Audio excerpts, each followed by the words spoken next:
At exactly 2 a.m., my gate let out a piercing metallic shriek, tearing through the silence like a banshee. I shot upright in bed, heart pounding. Someone might be trying to break in. That gate was never supposed to open after 10 p.m., not without my biometric code or the backup override I had personally embedded into the firmware I built from scratch. Still groggy, I grabbed my phone, opened the surveillance app, and watched in disbelief as the gate slowly creaked open, like it was inviting in a ghost, a broken bar or something worse. But no one was in sight. Even stranger, the access logs had been completely wiped. Not disabled, not corrupted, just gone. That's when adrenaline kicked in. Someone had tampered with the system, not by cutting wires or forcing it open, but by hacking the very brain of the gate I engineered myself. Whoever it was didn't just break in, they thought they were smarter than me. That was their first mistake. The second,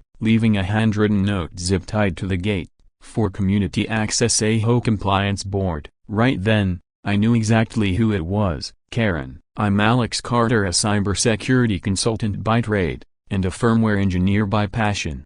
5 years ago, I built my smart gate system from the ground up. A layered encryption, local data logging, and what I like to call my Trojan Canary, a hidden function that logs every foreign access attempt while remaining invisible to outsiders. It was just a hobby. I never thought I'd need it to defend my driveway from a clipboard-wielding homaniac. But here we were. Karen Thornton, a newly self-appointed acting vice president of Gate Aesthetics and Access, a title she made up after buying the largest house 2 blocks from mine. The twist: I don't even live in the HOA's jurisdiction. Neither do the 2 houses next to mine. We were grandfathered in long before the HOA existed. But that didn't stop Karen. She had a vision. And apparently, her vision included turning my private driveway into a community shortcut to the park behind my house. Never mind the security risk. Never mind the fact that anyone could now walk right past my bedroom window, day or night. All that mattered to Karen was that my closed gate looked unwelcoming to the community aesthetic she was trying to enforce. So she took matters into her own hands. At first light,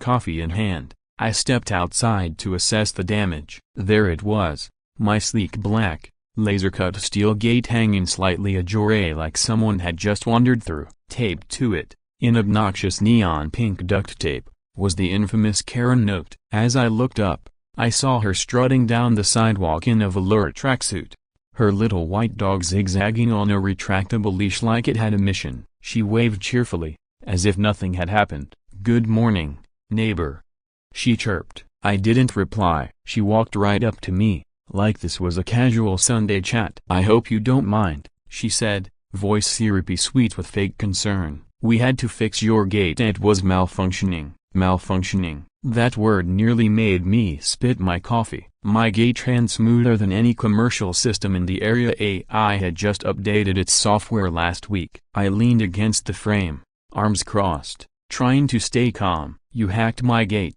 I said. Karen blinked, feigning confusion. "Hacked? Oh no, honey, we just helped it comply. This whole area is part of the HOA now. We rezoned it." I stared at her. "You can't just rezone private property." She smiled sweetly. "Well, the board agreed it was for the greater good. Safer access to the park for the kids, you know." Parents had concerns. "And your gate was always just a broken bar so closed." I couldn't believe it. She had the audacity to override my private system and thought she was doing the neighborhood a favor. And somehow, in her mind, rezoning was as simple as putting up a sign and hosting a brunch meeting. I didn't waste my breath arguing. Arguing with Karen was like trying to reboot a toaster with Wi-Fi. Pointless and probably dangerous. What she didn't know was that while we were talking, I was already pulling up my encrypted firmware logs on my phone. My Trojan Canary had done its job. Not only had it captured the exact time of the breach, it had also recorded the unique ID of the external USB device used to override my system.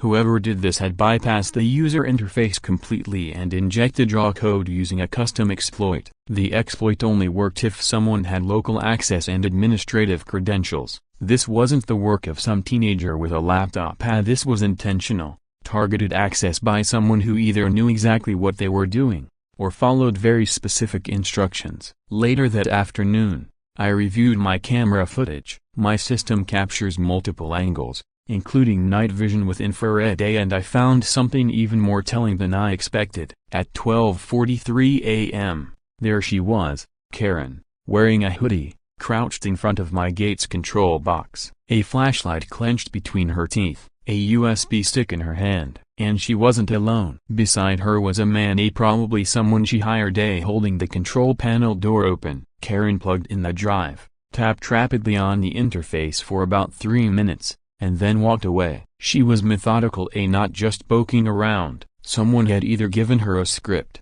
or worse, she'd convinced herself she'd written one. But the real shock came when I decrypted the fallback logs from the gate's secondary firmware. They had picked up a payload, a hidden script embedded in her USB injection. It hadn't just opened the gate, it tried to connect to an external IP address. My gate had nearly become a live node in someone else's network. Whether Karen knew it or not, she'd crossed far beyond the usual nonsense. This wasn't neighborhood drama anymore. This was a federal-level offense, illegal access of a private security system, and a potential cybercrime. I leaned back in my office chair, eyes locked on the flashing terminal logs. Karen had no idea who she was messing with. I didn't just build the firmware, I built it to withstand attacks like this. And if she thought her little USB stunt was clever, she hadn't seen what would happen when I fought back. The gate was just the beginning, because this time, when Karen came back to override my system again,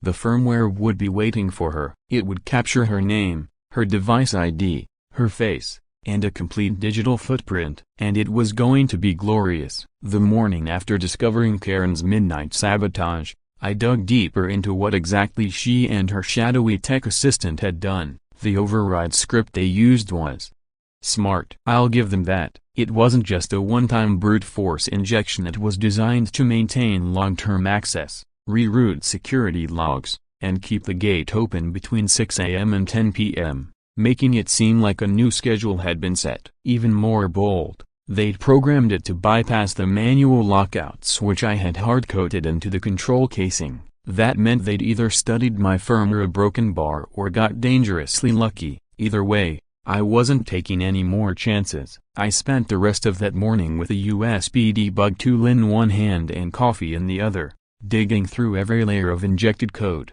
Eventually, I reached the buried payload section. That's when it hit me. The metadata tags pointed to a modified version of an open-source gate controller library, one that I had contributed to a broken bar years ago. My own code turned against me, but they'd done a poor job modifying it. Sloppy patches, stray flags I didn't recognize, and then I saw it, a secondary callout, embedded deep in the script. It was trying to ping a Wi-Fi mesh repeater. That was suspicious. My system doesn't use mesh networking, and no one in the neighborhood should be running that kind of setup broken bar, unless they were setting up multiple listening points. Alarmed, I walked the perimeter of my property. The rose bushes along my backyard had been untouched for weeks, until now. Something wicked, a broken bar, shifted. I parted the branches. Hidden behind the thorns and the fence was a small, black, weatherproof box. No label, no markings, just a tiny blinking green light on the back. I unscrewed the casing. Inside was a portable Wi-Fi transmitter,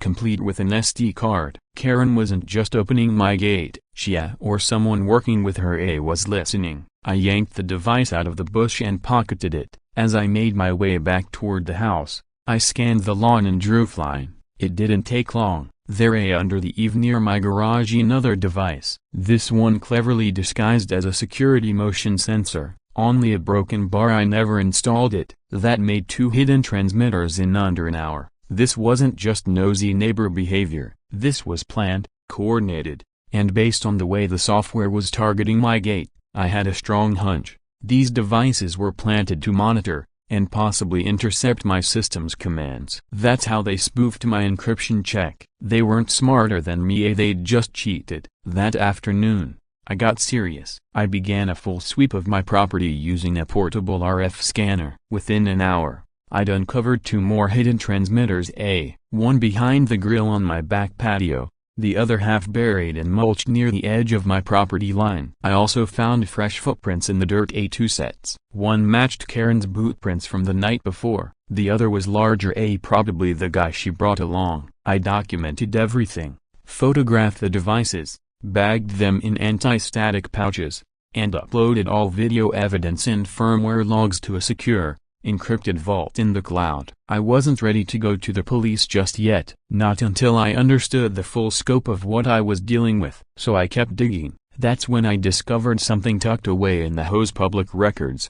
The Community Safety Technology Initiative. It had been quietly approved during the last board meeting, a meeting I hadn't been invited to. According to Karen, I wasn't technically a member of the HOA. The initiative granted temporary installation rights for security technology on border-zone properties. The justification? For the safety of children and elderly residents. The wording was vague, almost deliberately so, but it gave them just enough legal cover to plant monitoring devices on private property, as long as it was framed as neighborhood watch. And there it was, buried in the fine print. Project Chair, Karen Thornton. She had coordinated the tech, signed the documents, and deliberately marked my home as part of their surveillance experiment. But the worst part? The document claimed all affected property owners had been notified in writing. I hadn't received anything, no letter, no warning. I checked everything, my mail logs, security footage,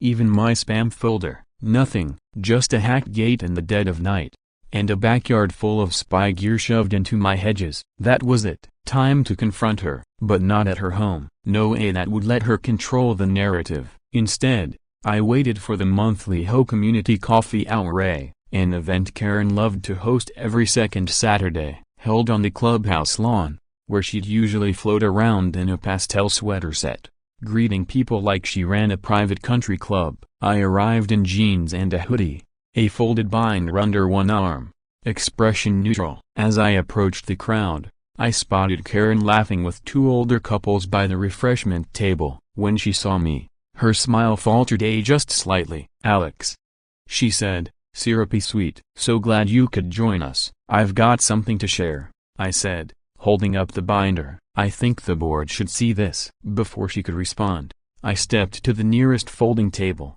opened the binder, and began laying out my exhibits: photos of the hidden transmitters, footprint comparisons, a printout of the code extracted from my gate, screenshots of Karen and her accomplice, caught in the act. By the time she realized what was happening, a crowd had formed. Half a dozen residents were already peering over my shoulder. One of them, Roger, a retired civil engineer, pointed at the image of the control box. "That's your property, right?" "Yes," I said. "And here's the USB stick being plugged into my private system without consent. And here's the data payload it attempted to launch." Karen's face turned bright red. She tried to recover. "It was for safety," she said sharply. "People need access to the park, and your gate was a mine," I interrupted. "Built by me, programmed by me, and definitely not public property." The murmurs began. One resident asked, "Wait, is that even legal?" Another said, "She really planted stuff in his yard?" Karen tried to spin it. She blamed a misunderstanding, claimed the board authorized a limited rollout of park access tools, said they misread my property lines. But it was too late. They'd seen the proof. They'd seen her on the surveillance feed. And best of all, I hadn't made a single emotional argument. Everything I presented was technical, precise, undeniable.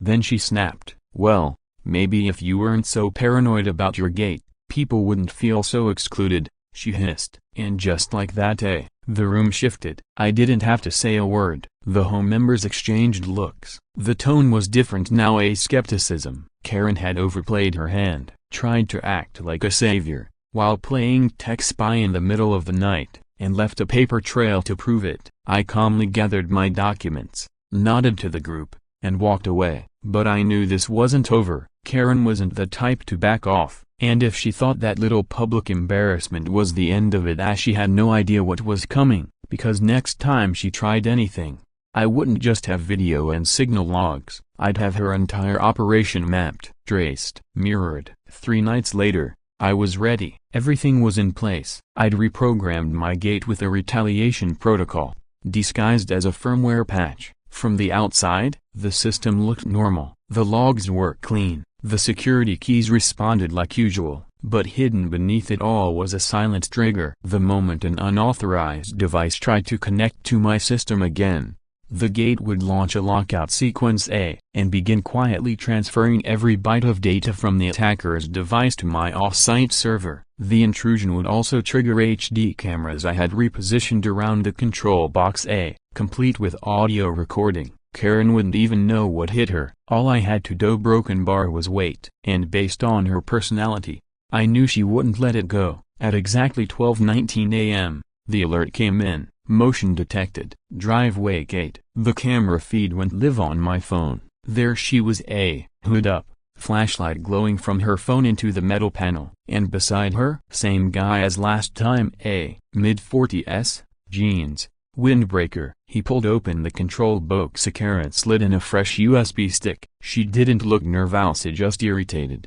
I guessed she thought I'd done a basic manual reset and wiped her original override script. She was here to reinstall it. Only this time, the gate didn't behave as expected. Instead of the usual startup whir, it beeped twice. Then the red indicator light began pulsing in an irregular pattern, one I'd deliberately designed to mimic a malfunction. Karen leaned in, frowning. She started typing commands on her connected laptop, clearly confused. That's when my embedded system sprang to life, silently cloning the entire contents of her USB drive, scripts, text files, even her saved Wi-Fi credentials. Everything streamed to my encrypted cloud storage in real time. I sat back at my desk, drink in hand, and watched it all unfold. At one point, her tech partner leaned over and muttered, "This isn't what it did last time." Karen just shook her head. "Stupid thing probably reverted," she said, annoyed. She had no idea. The moment she hit enter to reboot the firmware,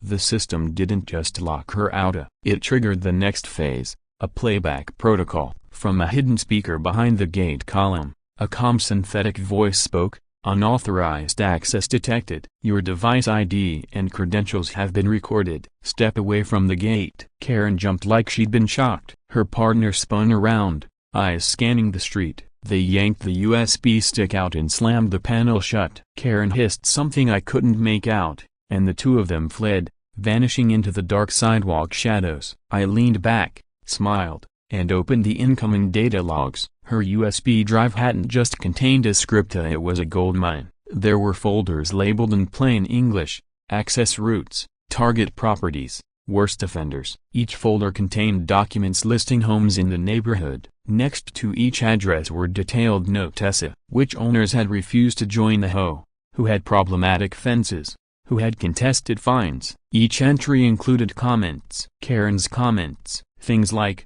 needs monitoring, potential violation, uncooperative owner. My name was right at the top of the worst offenders list. Beneath it, she had written, controls access gate, high risk, influences others. This wasn't just HOA overreach anymore. Karen had been orchestrating a coordinated intimidation campaign, using tech to target homeowners who didn't fall in line. And it got worse. I dug deeper and found screenshots of a mobile app, icons shaped like little houses, each tagged with a color rating: green, compliant; yellow, questionable; red, non-compliant. The app showed live data feeds, tracking activity from gates, porch lights, even doorbell cameras. That's when it hit me. This wasn't just some rogue HOA nerd playing hacker. This was full-scale surveillance. HOA Karen, or whoever she was working with, was building a neighborhood-wide monitoring network to pressure people into joining the HOA, or to track and punish those who resisted. I needed backup.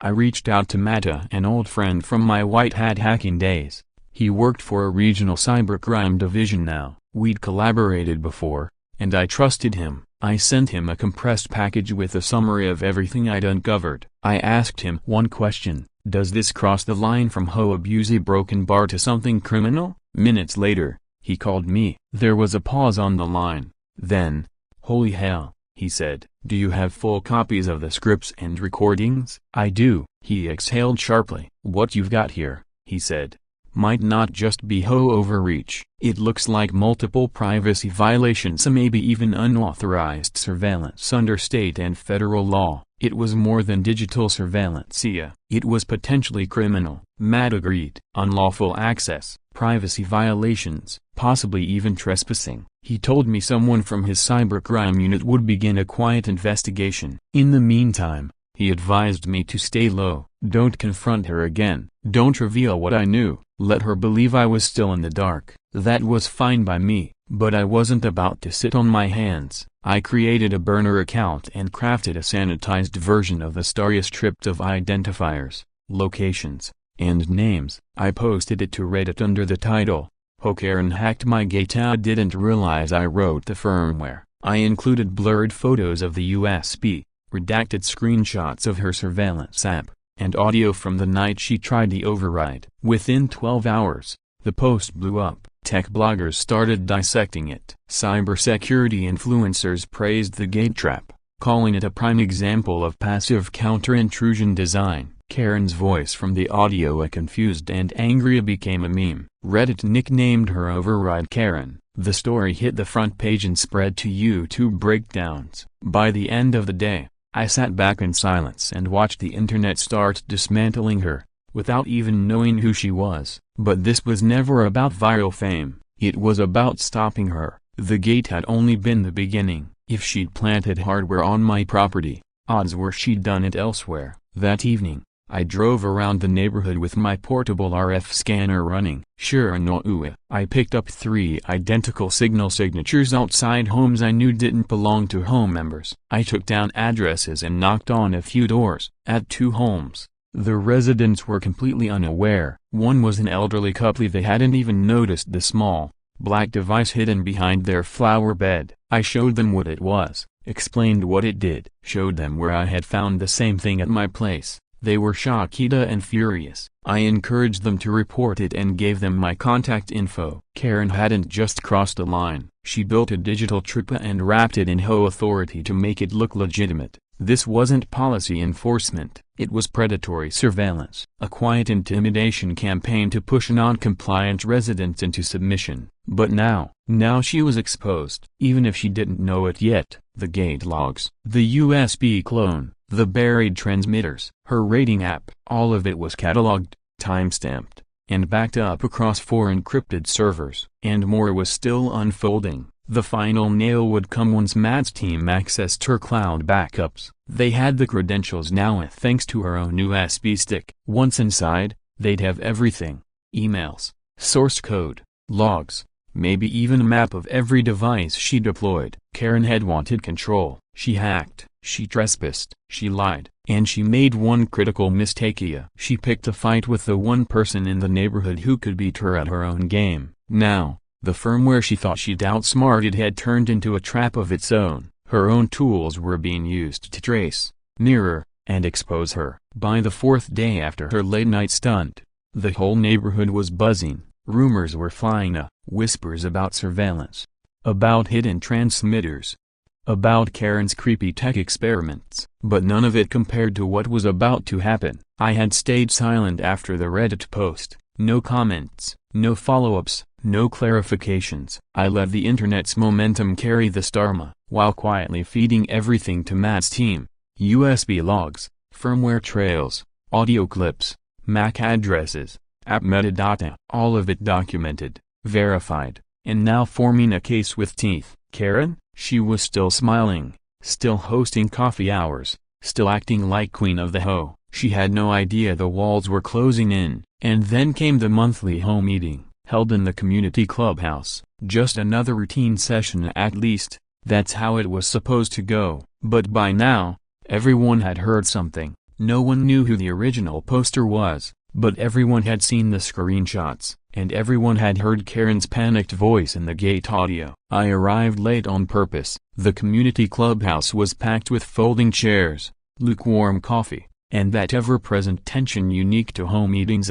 But this time, the tension felt electric. Karen stood near the front, trying to appear unbothered, too polished, too poised. She smiled too wide, nodded too often, and wore a blazer far too formal for a neighborhood budget review. Then she saw me walk in, her smile froze. For once, she didn't wave. Bill Holloway, the HOA president, a retired dentist with a quiet demeanor, called the meeting to order. Routine began. Budget updates, parking complaints, someone whining about faded mailboxes. Then Karen cleared her throat, She stood up and launched into a breathless monologue. It was a masterclass in deflection. She never said my name, but her insinuations were razor sharp. She called the viral Reddit post a malicious misrepresentation of a community initiative. She claimed the devices were part of a pilot safety program, talked about tech-forward leadership, and painted herself as some visionary dragging the HOA into the digital future. A few people nodded politely. Most didn't.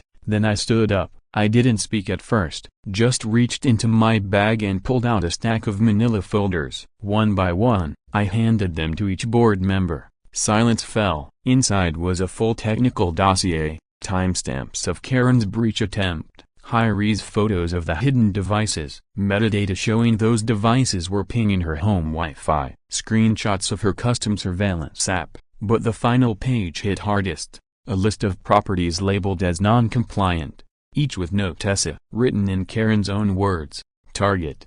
Override needed. Watch closely. The room turned. All eyes landed on her. Karen let out a nervous laugh. These could be fake, she said, voice cracking. They're not, I replied. They came directly from the USB you inserted into my gate, the same one that connected to your Wi-Fi at 2:17 a.m. 3 nights ago. I have access logs, device signatures, real-time video. Would you like me to play the audio? The silence was deafening. Then Dana, a board member who ran a home business, turned to Karen and said, "You put one of those things on my porch, didn't you?" Karen tried to deny it, but the dam had cracked. Another resident stood up and said they'd found a black box in their garden. Another had camera footage of someone sneaking around their shed at night. The room was spiraling and then the tipping point arrived. Two men in plain clothes entered through the side door. They approached Karen, holding out a document. She stiffened.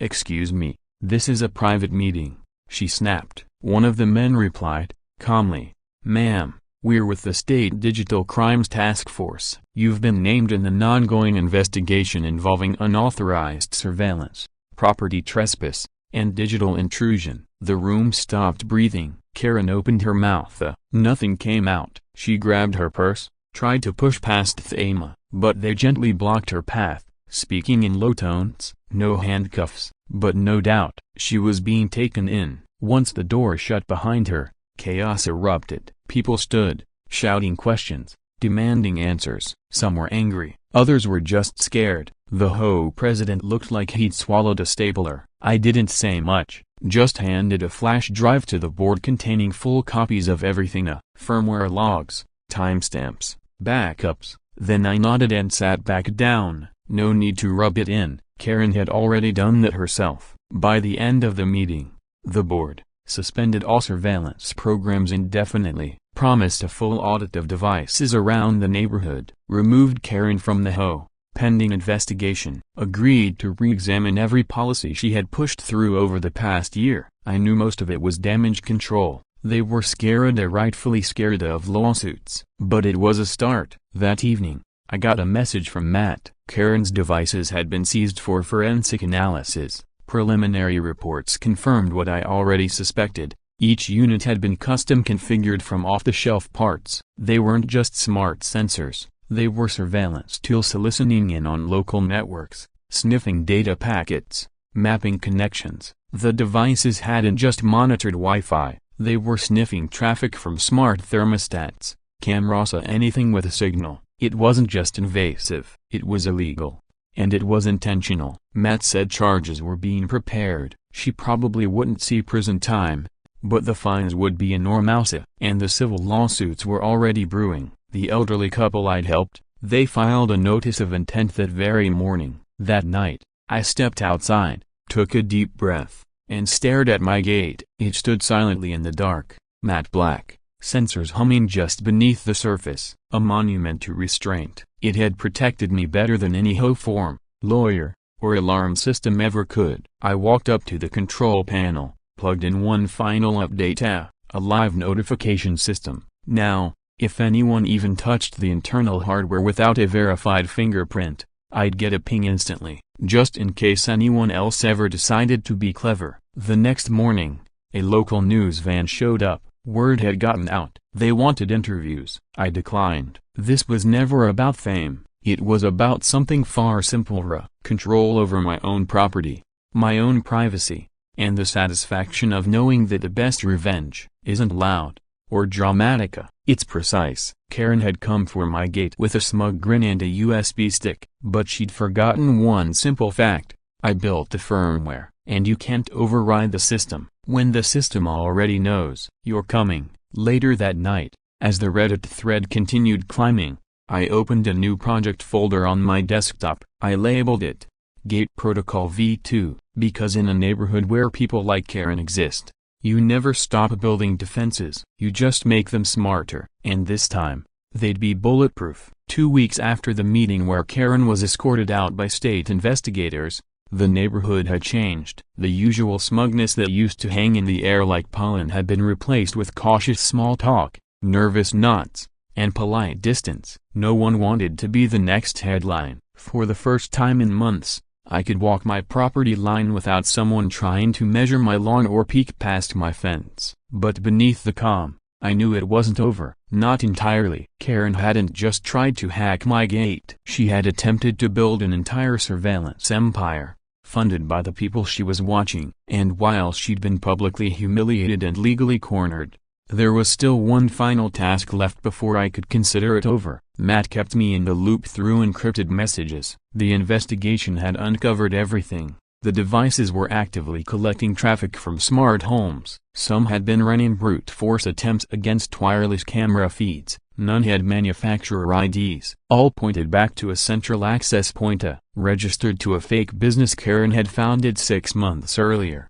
Community Safety Technology Group. No website, no employees, only one device registrant, Karen Thornton. She'd been funding the whole thing through discretionary HOA budgets, submitting vague project descriptions and fake invoices. A tidy little cyber empire, built on deception, and paid for by the very people she was spying on. That discovery set off a second firestorm within the HOA. Board members scrambled to disassociate, leaked emails surfaced, meeting minutes were dissected. Turns out, a few had raised concerns but were ignored, shut down, or outvoted. Now, they were either feigning ignorance or simply not showing up to meetings at all. Dana, the one board member who'd spoken up during the confrontation, reached out to me privately. She thanked me for exposing everything, and offered me a chance to speak at the next general meeting, a chance to set the record straight. I politely declined. I had no interest in being a figurehead. I didn't want to lead a movement. I just wanted to live, without anyone assuming they had a right to monitor my life. But I did have one last message to send, one final move. So I spent a quiet Saturday building something I hadn't intended to build. When I first installed the gate,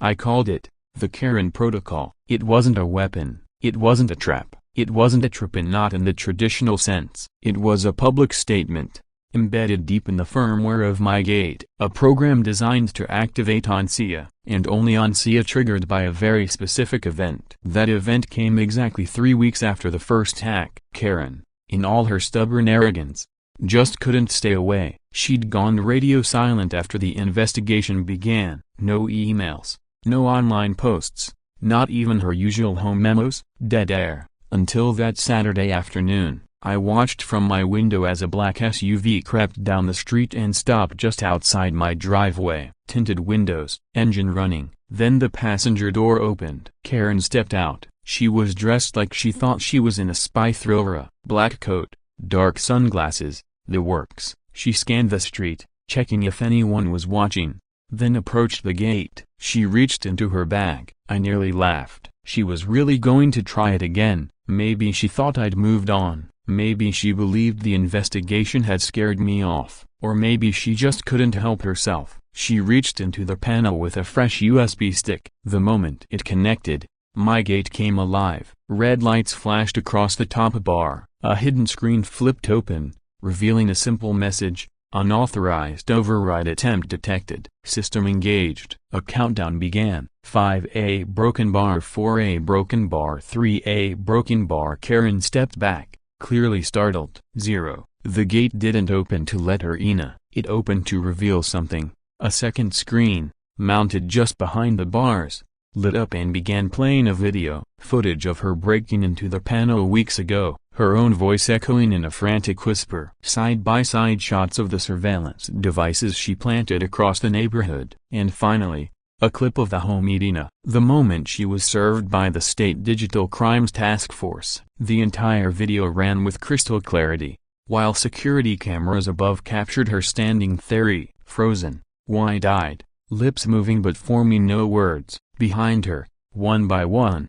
neighbors began to step outside, drawn by the sound, drawn by the scream. Within minutes, a small crowd had gathered. Children, retirees, young couples, all watching Karen stand in front of the gate. As it played her downfall back to her in real time, she turned to leave, stumbled, then froze again as she noticed the cameras above had shifted, now angled directly at her, recording her every move. She didn't say a word, just backed away, climbed into the SUV, and drove off without looking back. I didn't follow. I didn't need to. That was the last time she ever came near my property. In the weeks that followed, she formally resigned from the HOA. The board issued a public apology. A neighborhood vote introduced new bylaws banning unauthorized surveillance and requiring full resident approval for any tech installations. The Community Safety Technology Initiative was scrapped entirely, its budget reallocated to actual improvements,